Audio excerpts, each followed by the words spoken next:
Good morning.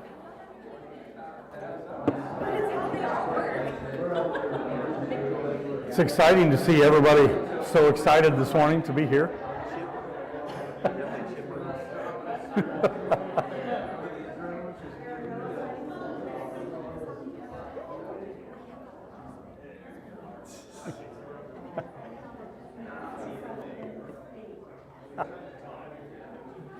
Oh, good morning, good morning, good morning.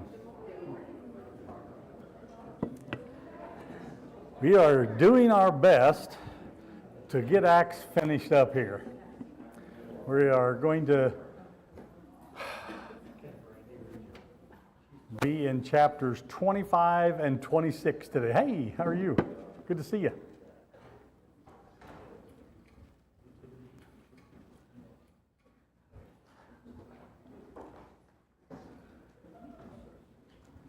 So just kind of real quick recap of chapter 24. Paul was being examined by Felix. The chief priest Ananias and his attorney was bringing all the erroneous charges against him. Paul defended himself and noted that he had a clear conscience in everything that he had been doing. And then he noted that he had brought an offering. His purpose for coming to Jerusalem was to bring an offering for the Christians there from Corinth. Felix then kept him for 2 years and kept bringing him back out and having him talk to him and all this kind of thing. And then Felix moves on. And thus we are here at chapter 25, where Felix's replacement is who? Starts with an F also. Festus, okay. Interesting when Festus comes on the scene that the Jews say, hey, we got some new bait. We got some new blood here. Let's go after this guy with fresh meat with a new hunter. And so let's try out this new guy. Right? So, as we go through this chapter, we're going to try to have to move rapidly through most of this to get through it, but it's just going to be the way it is. So, as we look at what's going to happen, there are leading men of the Jews that do what? Now, understand they're leading men of the Jews, along with the chief priest. What is their motive? What are they wanting to do?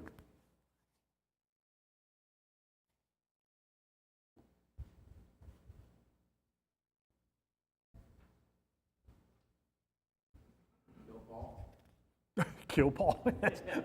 That's right to the chase. That's exactly right.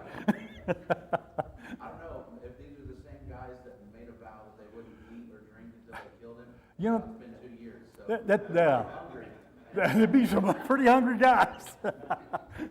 I thought the same thing. It's like, wow, some more people at least, or the same ones.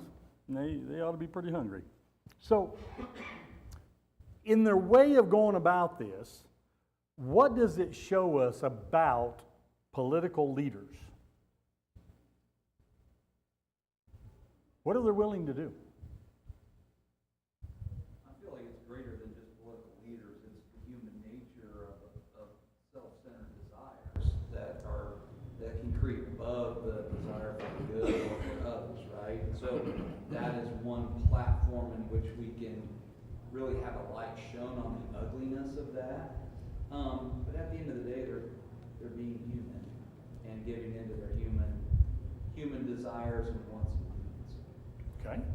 Remember that, Dawson. They are trying to bring as many people into that same spirit that he was talking about in order for numbers to be able to do that, not just individuals, but numbers makes it even more dangerous and more evil. Okay. Yeah. So, to your point, it shows how human nature a lot of times, or leaders in this case, even of God's people, can become very deceitful in their ways about going about things. Right? Because what they want them to do. Bring them out so we can examine them. Say you're going to examine them. Put this false narrative out there. We're going to examine them. When you bring them out, we'll kill them. We'll get rid of them. So, we talked about this briefly when this happened before, that the desire to get rid of Paul was very great, and didn't matter what it was going to take to do it. They were willing to do whatever it took to get him out of the way. Right? Go ahead. And I think you see the culture of the chief priests and the leaders of the religious community, where they're like, these are should be the most righteous, just, God-fearing people, and they will just kill to get rid of their opposition. That's what you would think like barbarians would do, is kill to get rid of their opposition. But it's the chief priests and the leaders of the community that are doing that here. And so you understand why Jesus and Paul were so hard on the Pharisees, because this is the culture that they have. Like, they have no qualms about executing their opposition. Do we see that today? Go ahead. Quick, but they didn't see him as their opposition, but more the way they saw there was an opposition to God, and so there was that Justification in their mind. yeah, and just probably a struggle at some point, and then they get past that struggle. But that's kind of where I'm seeing that. Yeah. Just Yeah, I really think that's the scariest part of it all. They really did believe that they were doing the right thing, and Jesus and Paul and all of the teaching is meant to kind of turn that back towards God. So it's a little shocking, and it can be to me, of what we pursue for what we think is right. And, even Paul even said, obviously the Jews have the most zeal, but not according to knowledge. So it's kind of crazy the lengths to which they went for what they thought was right. Yeah, and it's a scary thing to me to apply that to me and to figure out, okay, am I going to be in that boat? Am I going to sacrifice somebody else's life because of what I believe to be truth? Paul here did. That was his background. And so I feel like there's a part of Paul where he, continues to call them brothers, different things, right? Because these were his countrymen at one point in time and all these things. And so while he ministers to the Gentiles as well, he's always there still kind of pulling for the Jews, right? And so I feel like, he's living out the life that he was once implementing upon Christians, and so I feel like he has an understanding of why. It's like I too was once in the dark, and it's just a reminder too. Zeal is a powerful thing, but when misguided, can be a detrimental and a very terrible thing. Right. And he's going to go right on down when he gets before Agrippa, and he's going to recount all that again and how he was in that camp and was willing to do that in chapter 26. Okay? Good point. Dawson, isn't it amazing, though, that they're not letting things go? It's been how many years now, and it's still going on. Like, you would think that after a while, things kind of die down and he's taken care of. It's still not the case. Yeah, I mean, he's kind of in prison, so to speak, under their care, and he's not out there, quote unquote, stirring up the crowds and everything like the Jews were accusing him of. And so you would think that they'd kind of back off of it. But they still saw him as a threat to them. and to what they believed, and was unwilling to accept Jesus Christ and the resurrection. Right? So, Festus gives him the opportunity to go back to Jerusalem to be tried there, and Paul refuses, and he desires to go before Caesar. Why?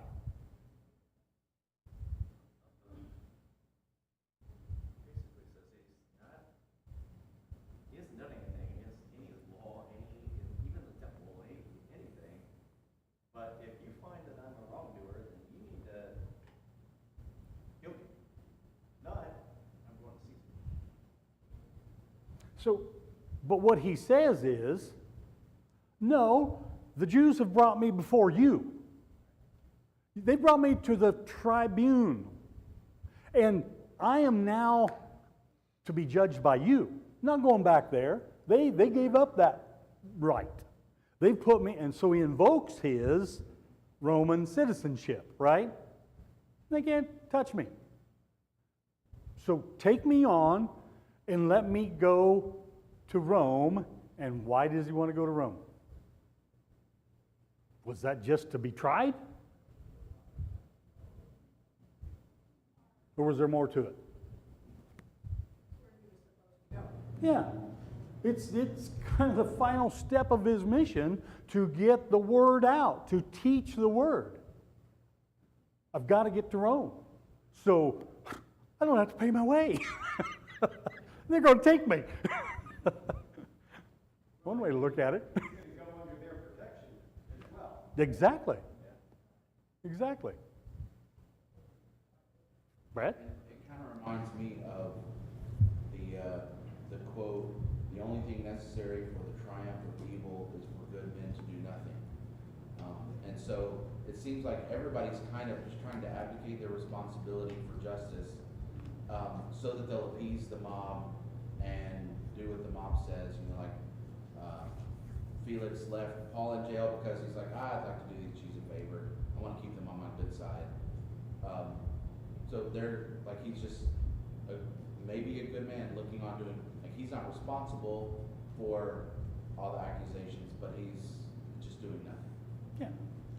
So the other thing that I see here is Paul sees a way to continue his mission. If he goes back to Jerusalem and he's tried by them, his mission may end because his life may end. But he knows that the Romans see nothing wrong with what he's doing and nothing that is demanding of his life. And he knows that and he sees that. He said, okay, I need to push that on so that I can promote the building of the church. It really would have benefited Festus if he had agreed to that, right? Because he's going, I'm doing this all in favor of the Jews. I'm going to let them take care of this problem as well. You know, I don't have to bring down the sentence of condemnation here when I see no fault. They're riled up enough, they'll take care of it, you know? So it was kind of like this path of least resistance that he was probably really wishing for. Yeah. But Paul put a cog in that wheel and said, I want to go to Rome. And therefore, being that he was a Roman citizen, he was compelled to take him to Rome to be before Caesar. Right? So, now we see King Agrippa come on the scene to say, hey, welcome, Festus, you're in a position and I want to congratulate you, yada, yada, yada. And when he arrived, Festus lays on him, see what Felix left me? I've got to deal with this. And I can't figure out how to get this taken care of because I want to send him to Caesar. I got to have a reason to send him up there. So he piqued Agrippa's interest enough to say, hey, let me hear all this. Let me hear from the man himself, right? And so that sets the stage for King Agrippa starting to hear the message from Paul. A couple of notes that I think we can take away from when we are in a trial situation, whatever it may be. This case, he is on trial, literally, for his life. When we're in those trial situations, I think we can take away from that we need to be respectful of those in authority while we're under that situation. We see Paul doing that, being very much that way. Secondly, it didn't keep him from being firm on the facts and what he was about and what they should be able to ascertain by his example and by how he lived his life. And he wasn't afraid to lay that out for them. So we should be the same way. Thirdly, we need to find a way in whatever trial and tribulation we're in to promote Jesus Christ and to see a way to give Christ and God the glory for whatever we're in and what we're doing. I think we see that in Paul's trials as he marches along here and see how that portrays and plays out. Thoughts? So to your point a little while ago, Cole, Felix was kicking the can down the road. Festus would like to have kicked the can down the road and it's like, well, I'm stuck. I got to do something about this, right? And Festus now is looking to King Agrippa and say, hey, help me out here. Help me out here. I'm in a new position. I send him up there with no good reason. What am I going to look like? So he was, in interest of his own position, there. And you can understand why he feels the way he does in his situation.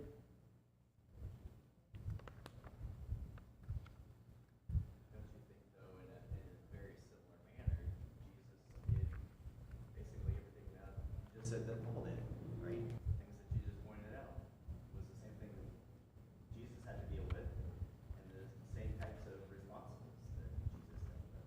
Maybe Jesus didn't have the same ways of going about how he's a Roman and a Jew or anything like that, but he's respecting the authorities. He's still proclaiming God's word.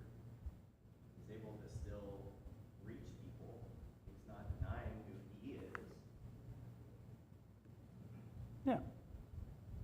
So Paul was definitely following in the footsteps of Jesus. And now he lived his life. So King Agrippa wants to hear him, and Festus is more than happy to set that up, right? And so we get down closer to the end of the chapter,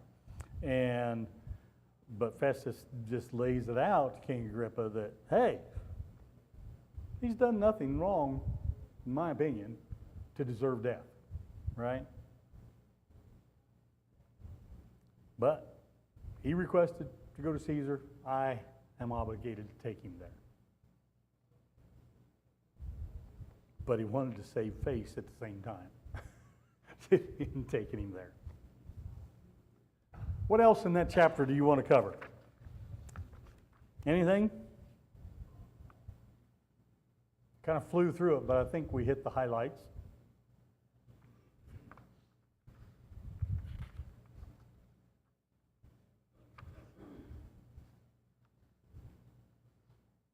Okay.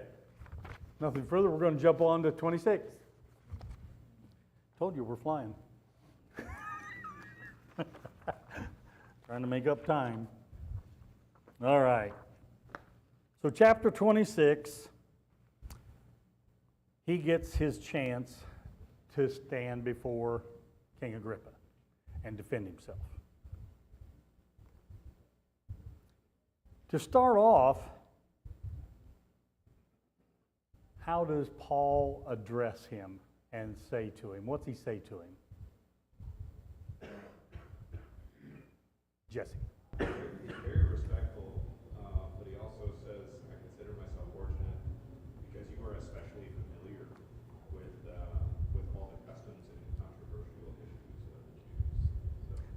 He gave him courage. He encouraged him that, hey, this guy knows.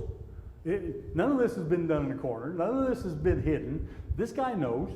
He's very aware. So I'm glad to give my defense before him. Right? Yes?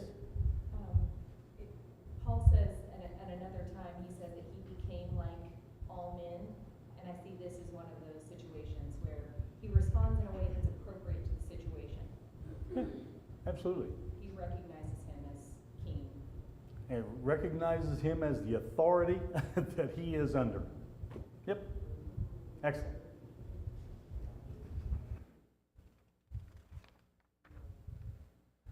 So then he goes on and he literally talks about the fact that, hey, my life has been on open display. Total open display. It's nothing a secret about my life. And everybody knows how I have operated.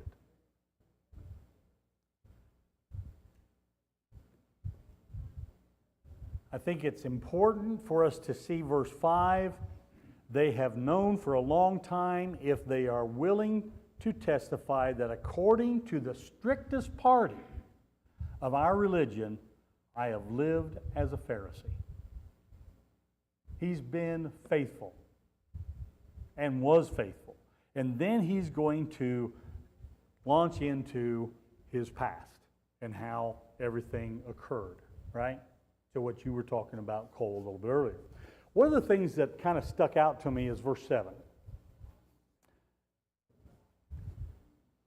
He says in verse 6, and now I stand here on trial because of my hope in the promise made by God to our fathers. The promise to our fathers from God, to which our 12 tribes hope to attain. That hope. And the part that kind of stuck out to me is the next phrase. As they earnestly worship night and day. Depending on which verse or version you're reading, worship or serve, okay? God night and day. So even the Jews were trying to serve God to their best of their ability. And he had been a part of that his entire life.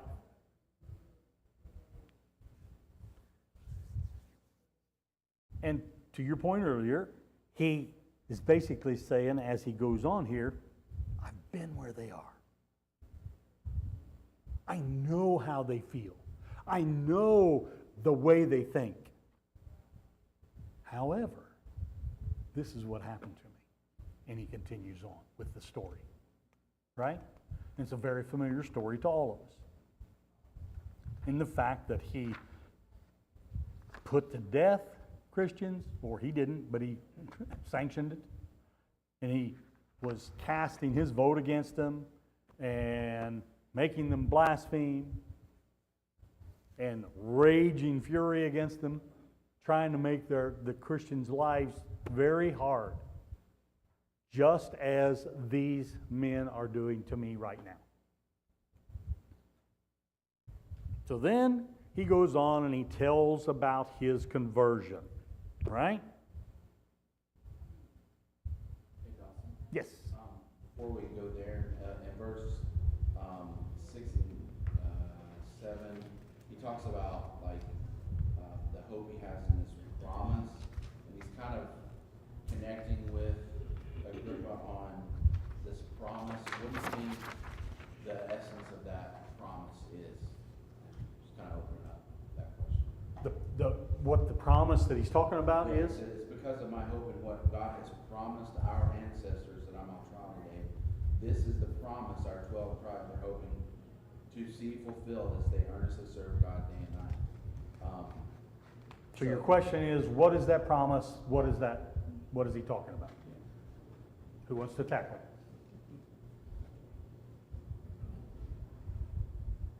He also says concerning this hope, so whatever that promise is, there's a hope of that fulfillment, right? Okay. I can certainly wager a guess, but I'll wait to hear more. Who wants to jump in?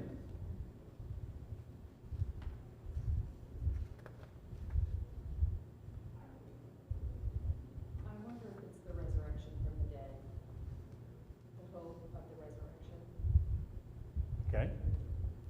think it's very much a part of it. I think in a more broader, I guess, view, I go down to verse 22, where it says, having obtained help from God, I stand this day testifying both of small and great, stating nothing but what the prophets and Moses said was going to take place. So it's like, yes, the resurrection is part of this. It's still all pointing, just like the Old Testament was, to Christ, right? And yes, the resurrection is part of this, and they're obviously, taking much issue with that.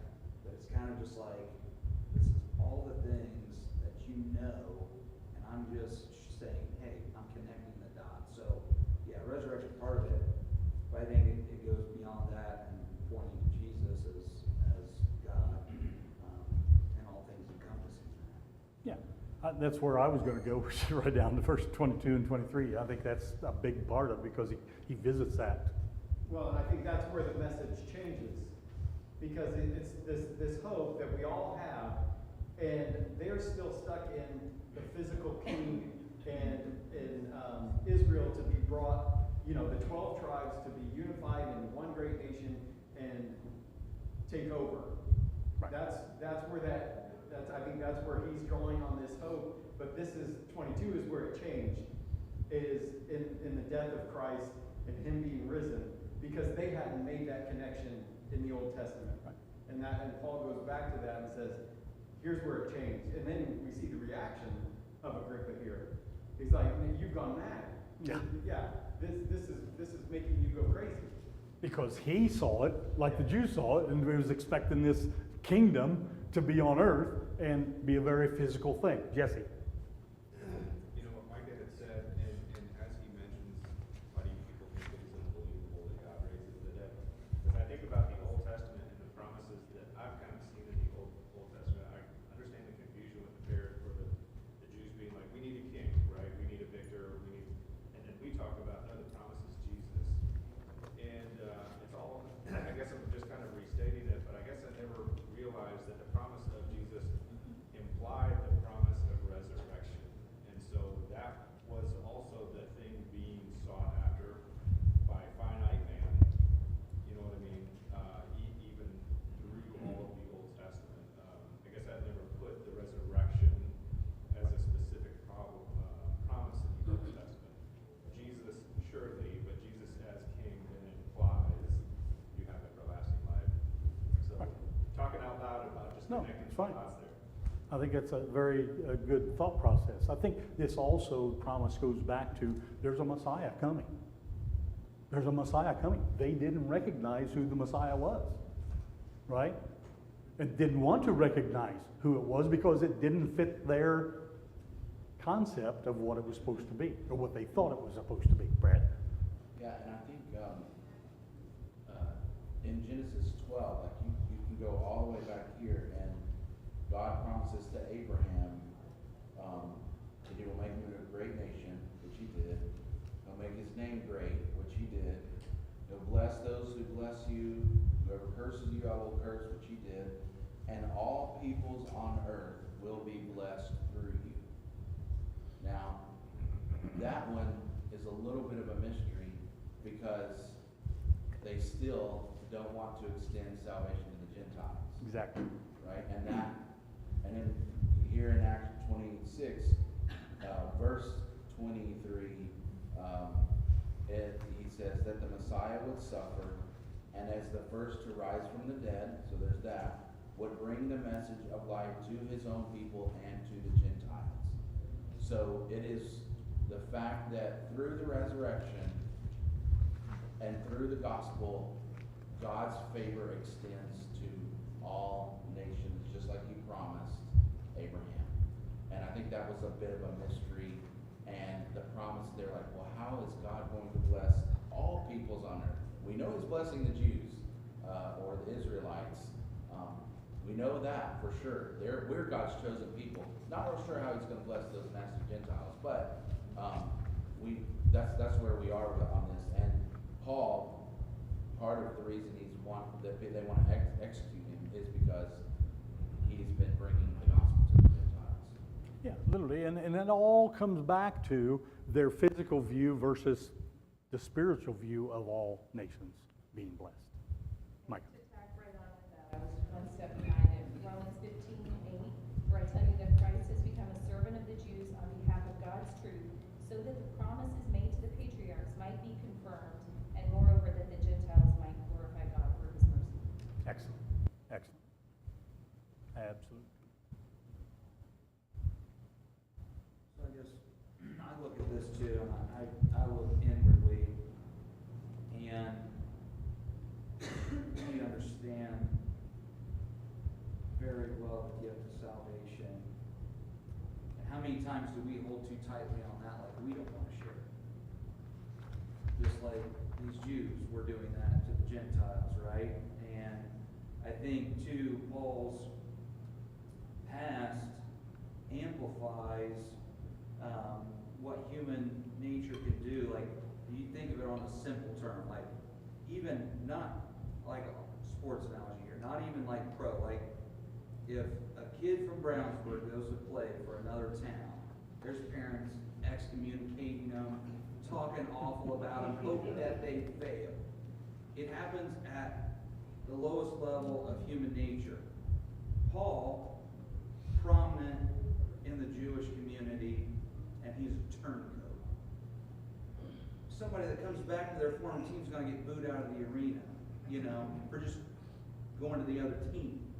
And so there's a lot going on where the mob mentality goes. He's a traitor. He's trying to include these Gentiles. He's checking all the boxes of things that would just make you furious. And so what do? Let's get rid of it. So I kind of say that to go, I commend Agrippa here, whether it was for political reasons or personal curiosity. There was something that challenged the status quo, and he wanted to hear it. And so I think about us being only as good as our weak link, right? The more we discuss these things, the more we can either solidify all the things that we have been learning and doing for God, or we find a fallacy in our own selves and we become better for it. And so it's easy for humans to be challenged and put the wall up.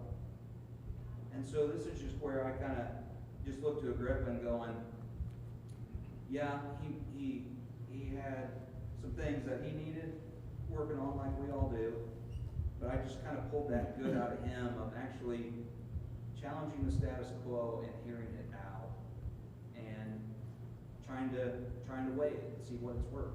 Yeah. No, I think you're right. I think there's a multi-level interest that he has there.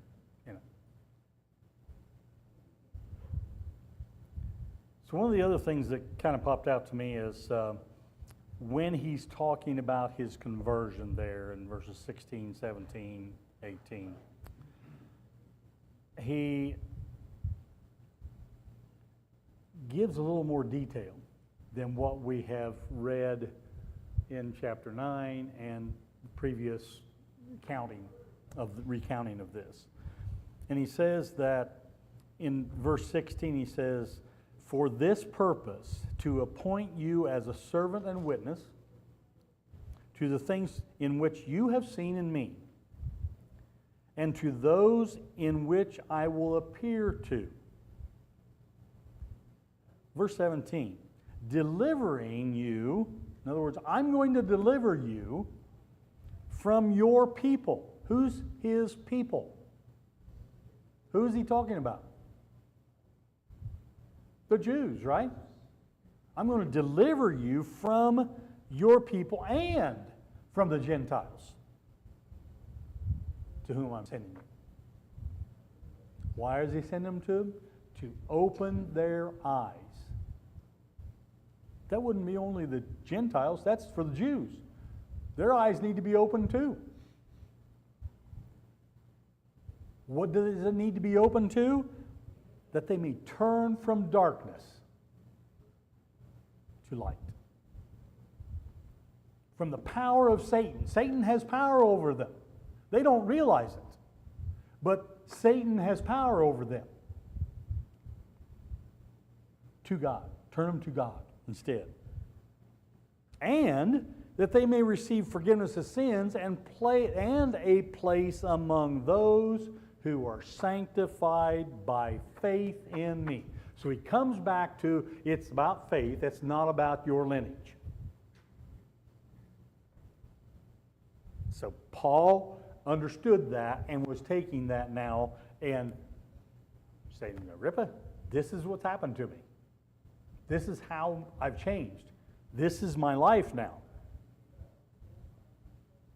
So this, to me, brings out what you mentioned earlier, giving God and Christ the glory and pointing to them, because we should not be taking those interested in the gospel and saying, let me introduce you to the church here at Pittsboro that will save you. Let me point you to these verses that we want to convince you to follow because that's how you're going to save. It's like, point them to Jesus. He is the way. Not to a body of people, not to some verses that may be compelling to try and get their mind on the same page as yours. Point them to Jesus. Excellent. Excellent. Because that's the focus. That's where it needs to go. Yes, we congregate together as a family to support one another in that focus on Jesus Christ.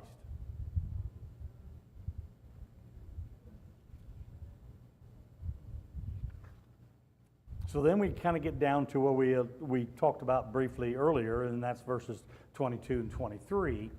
And I like verse 22 because he's really circling right back to when verse 17 said Jesus told him, delivering you from the people and from the Gentiles. And in verse 22, he solidifies it has happened.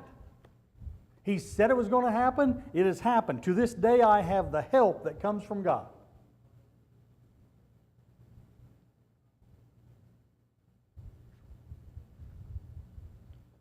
And then on to about Christ and what is.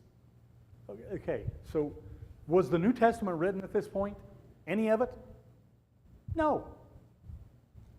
So what he was preaching and teaching was what Moses and the prophets taught. That's what he's teaching them. So anybody that wants to say you can't teach the gospel from the Old Testament is not the case, because that's exactly what Paul was doing. They believe the Moses and the prophets, and then he turns around and after seemingly it wasn't making sense to Agrippa, and Agrippa says, your education has driven you mad. Why would he say that? What was it about Paul's education that Agrippa knew about?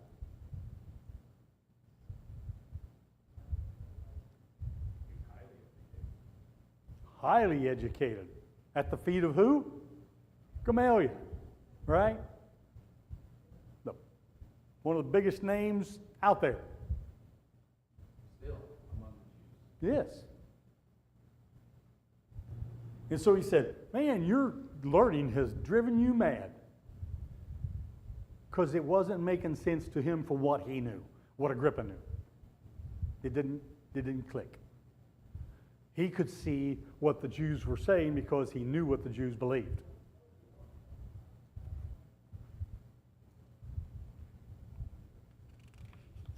But Paul turns it around and says, King, you know better.